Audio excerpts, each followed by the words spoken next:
இந்நாள் இனிய நாளாக அமைய ராமானுஜர் திருவடியை பற்றி பரந்தாமனை அறிவோம்.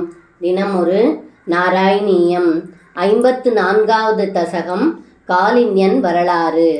த்வத்சேவோத்கஹ சௌபரிர் நாம பூர்வம் காலின்யந்த த்வாதசாப்தம் தபஸ்யன் மீனவ்ராதே ஸ்நேகவான் போகலோலே தார்ஷம் சாக்ஷாதை சதாக்ரே கதாச்சித்.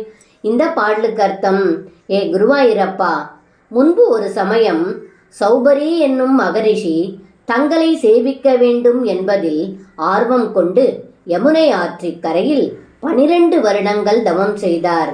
அப்படி அவர் தவம் செய்து கொண்டிருக்கையில் அந்த ஆற்றில் மீன்கள் எல்லாம் கூட்டமாக சிற்றின்ப விளையாட்டில் ஈடுபட்டிருந்தது.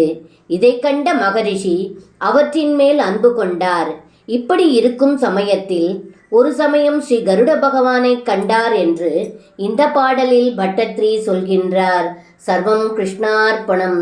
ஸ்ரீ குருவாயூரப்பன் திருவடிகளே சரணம்.